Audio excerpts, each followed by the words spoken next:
आज मैं गोदुग्ध पर बात करने जा रहा हूँ। कीची कीची कौवा खाए, दूध बतासा भैया खाए। या कीची कीची कौवा खाए, बिटिया है तो दूध बतासा बिटिया खाए। ये घर में ये माता कई बार ऐसा कहती थी। मैंने बचपन में सुना है, कहीं आनाकानी कर रहा है, कुछ कर रहा है, देखिए कौवा है वो खा जाएगा, और वो खाएगा, भैया हमारा पिएगा दूध बतासा। ये बोलचाल की भाषा है, चीनी बतासा। उस समय तो बतासे घर में आते थे, दूध बतासा भैया खाए, भैया भी खुश होकर के पी लेता था। आज है विश्व दुग्ध दिवस, वर्ल्ड मिल्क डे। हर विषय को लेकर के दिवस मनाया जाता है, दिवस कोई भी हो। आज की थीम है, आज का विषय है दुनिया को पोषण देने के लिए डेयरी की महत्वपूर्ण भूमिका। वैसे तो हमारे यहाँ राष्ट्रीय दुग्ध दिवस मनाया जाता है 26 नवंबर को, जो डॉक्टर वर्गीज कुरियन इनका जन्मदिन होता है। इन्होंने श्वेत क्रांति की थी। ये पूरे विश्व में ग्लोबल फूड कहा गया है, वैश्विक भोजन इसको कहा गया दूध को।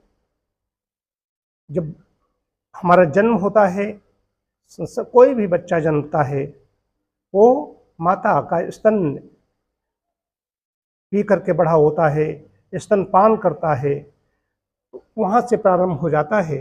यदि कारणवश माता दूध जितना होना चाहिए उसके पास नहीं है, कोई ऐसी रुग्णता है, कोई ऐसी परेशानी है, या कई बार ऐसा होता है कि माता जन्मते ही ऐसी समस्याएं आ जाती हैं, खत्म हो जाती है, तो बच्चे को दूध की आवश्यकता होती है।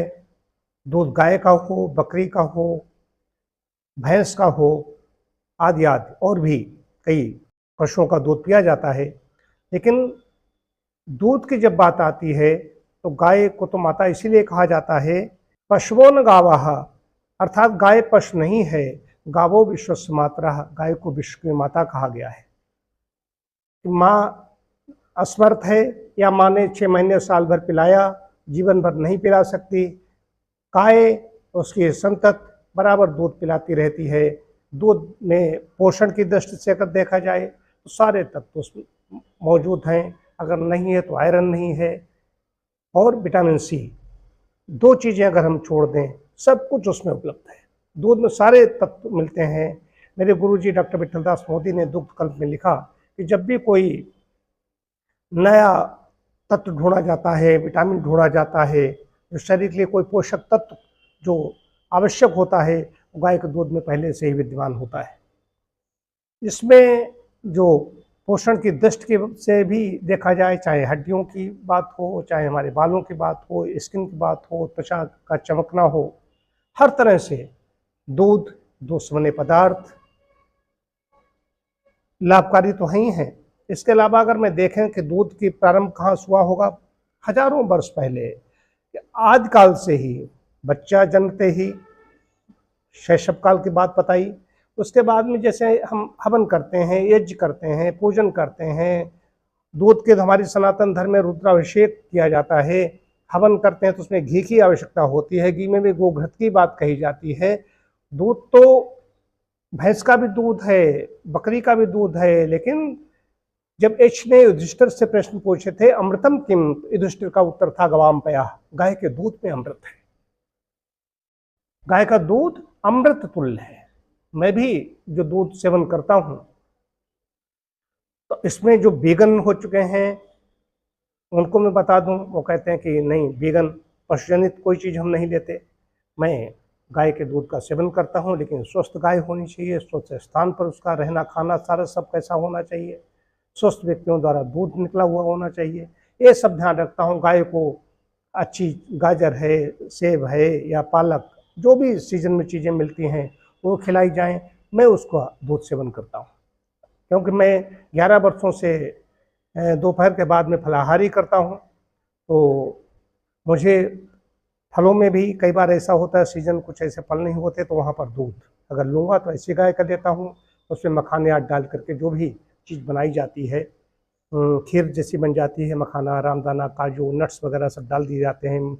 चीनी से बनी चीज़ें नहीं लेता हूँ। दूध में वैसे मिठास होती है, लैक्टोज होता है, दुग्ध शर्करा होती है, लेकिन थोड़ा खजूर डलवा देता हूँ। इस तरह की मैं अभी भी ले रहा हूँ, जाड़े दिनों में तो ले ही रहा था, लेकिन अभी भी ले रहा हूँ। तो दूध जब भी, आज तो विश्व दुग्ध दिवस है, सभी को दूध पीना चाहिए। गर्मी है, इसमें टेम्परेचर 40 ऊपर जा रहा है, तो दूध डेयरी से लेकर के ठंडा दूध, ठंडा मतलब ये नहीं कि गर्मी साए उबल रहे थे, पसीना निकल रहा था, पिया तो परेशानी हो सकती है। दूध को ठंडा, थोड़ा सा एक दिन ऐसी कोल्ड नहीं, बर्फीला नहीं, थोड़ा सा ठंडा भी पी सकते हो। गर्म करने के बाद में मैं भी पंखे में रखता हूँ, उसके बाद में जो बिल्कुल हल्का सा सिर गर्म जिसको कहना चाहिए रह जाता है, तो उसको मैं अपनी जो मखाने आदि की खीर होती है उसको मैं इस्तेमाल करता हूँ। तो एक ग्लोबल फूड है, वैश्विक आहार है, इसके लिए इसके जागरूक होने की आवश्यकता है। दूध ज़्यादा से ज़्यादा कैसे इसका उत्पादन और हो, मांग और आपूर्ति का बड़ा सिद्धांत है। हालांकि इस समय दूध देने के बाद में, दूध तो सबको चाहिए, गोपालन नहीं कोई करना चाहता है। ऐसी स्थितियाँ आएंगी भविष्य में। अब ये बताना चाहता हूँ, जो डेयरी में लगे हुए हैं, बहुत ज़्यादा गौशालाएँ हैं अच्छी अच्छी, मैं जानता हूँ हरदोई में भी हमारे यहाँ अच्छी गौशाला है। भगवान कृष्ण ने तो बड़ा काम किया, उनका नाम गोविंद गोपाल इसीलिए रखा गया। तो गोलोक भी कहा गया, गोलोक में, गोलोक ही एक है, एक लोक ही है जो गोलोक के नाम से ही जाना जाता है। जो गौओं की दुर्दशा हो रही है, तंत्र कुछ नहीं कर सकता। सरकार पैसा दे सकती है, 30 रुपये 50 रुपये दे सकती है, लेकिन उसमें से भी चोर लोग चोरी कर लेते हैं। कुछ ईमानदार भी होंगे, लेकिन कुछ चोर भी हैं, मैं तो सुनता रहता हूँ। सभी एक जैसे नहीं होते, अच्छे भी होते हैं, बुरे भी होते हैं। तो गौओं की जो दुर्दशा हो रही है, दूध कैसे मिलेगा? दूध तो चाहिए। खाली बैठे हुए हैं, खाली बातें बना रहे हैं, राजनीति कर रहे हैं बैठ करके, मालूम होता पूरा देश का संचालन इन्हीं द्वारा चल रहा है, लेकिन जो करना चाहिए वो नहीं कर रहे हैं। शहर के लोगों को मैं ऐसे मानता हूँ, हमारे डॉक्टर श्रुति, उनके घर में गाय है, उस गाय को जूठन नहीं खिलाई जाती। एक गाय को जो जूठन जो कुछ होता है गाय को डाला हो, जूठन नहीं खिलाई जाती। मैं उस गाय का दूध पी रहा हूँ। इसमें ये लोग जो किसान, मैं भी उसमें आता हूँ, मेरे पिताजी भी गाय गोपालन करते थे, 2 गायें रहती थी। मैं भाग्यशाली हूँ, मैंने अपना खूब, मुझे दूध और घी घर का मिला खाने के लिए। लेकिन आगे ऐसी स्थितियाँ आएंगी, ऐसे ऐसे रोग उत्पन्न होंगे जो गाय के दूध से ही ठीक होंगे। हमारे यहाँ तो दूध कल्प चिकित्सा कही गई है, दूध कल्प कहा गया है, उससे कायाकल्प हो जाता है। 40 दिन तक दूध पिलाया जाता है। व्यक्ति की कितनी लंबाई है, 5 लीटर, 5.5 लीटर, 6 लीटर दिन भर में दूध पीता है। कैसे पीता, बड़ा विज्ञान, इसकी साइंस है, विज्ञान है। तो कल्प, कायाकल्प कर देता है दूध, वो चीज है। तो दूध अभी ICMR ने भी जारी की है लिस्ट, उसमें दूध सबके लिए लिखा गया है 250-300 ग्राम दूध सभी सेवन करें, तभी स्वास्थ्य अच्छा होगा, हमारी इम्यूनिटी बढ़ेगी और स्वस्थ जीवन का, दीर्घायुष का, संसार का आनंद ले सकेंगे।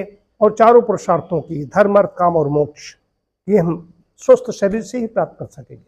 स्वस्थ शरीर के लिए दुग्ध सर्वोत्तम खाद्य है।